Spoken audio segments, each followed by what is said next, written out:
Stále je to zvláštny pocit sa tak postaviť pred kameru a niečo reálne hovoriť, ale tak aj to je tá súčasť toho celého učenia. Takže vítam ťa pri ďalšom videu. Dnes to bude, dúfam, že už rýchlejšie ako naposledy. Dneska som tu bez notesku, mám tak nejakých pár myšlienok v hlave, čo by som nejak opísať, no proste ich povedať. Čiže z mojich posledných aj videí, príspevkov na Instagrame, tak asi tušíte, že sa snažím opäť dostať do tej foto-videosféry.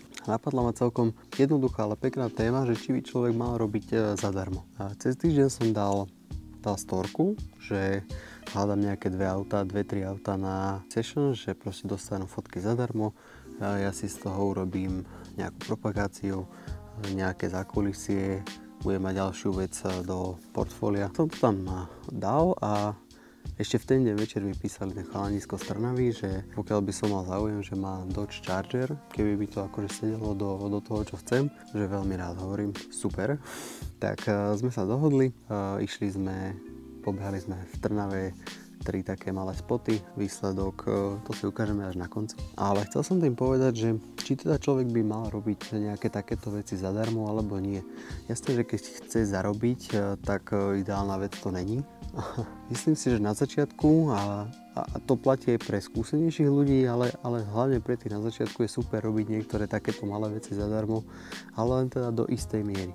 Je to super na vybudovanie si portfólia, nejakého kontaktu s ľuďmi, prípadne nejak sa tak vcítiť do tých situácií, že aké to je na fotení, ako s tými ľuďmi komunikovať, ako si tie, či už auta, alebo hoci čo iné. Má tam človek tú voľnú ruku, že není viazaný tým, že joj, teraz mi za to zaplatili, proste musí to byť super.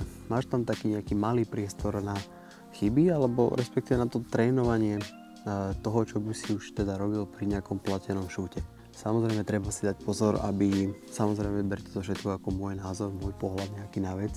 Treba si podľa mňa dať strašne pozor, že keď sa s tým chce človek, alebo má nejakú tú víziu, sa tým eventuálne živiť, alebo mať to aspoň ako nejaký taký prívýrobok, a nerobiť všetko zadarmo.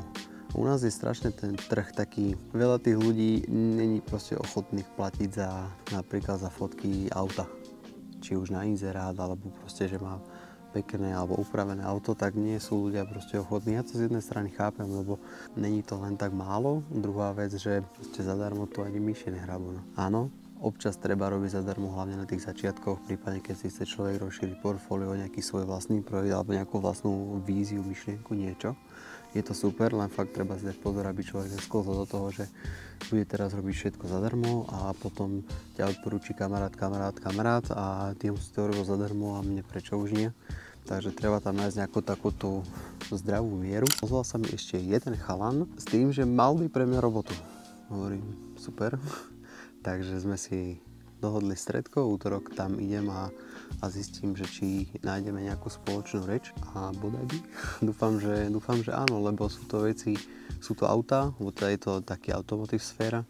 Verím, že to bude fajn, že nájdeme tú cestu nejakú spoločnú. A práve aj takéto nejaké ukázanie, že máš záujem, chceš niečo urobiť, si ochotný možno urobiť niečo aj zadarmo, alebo za nižšiu cenu, alebo za to, že proste chceš, tak môže ťa to proste doviesť aj k takýmto kontaktom a eventuálne aj k práci. Takže opäť, ak si sa dostal až sem, ďakujem, vítaj. Užívaj si túto nejakú kreatívnu cestu so mnou a aby som nezabudol, ešte ti pustím tie ukážky, čo sme boli fotiť ten Dodge Charger v Trnave, takže hodím tu nejaké klipy a fotky z tohto sessionu. Čaute.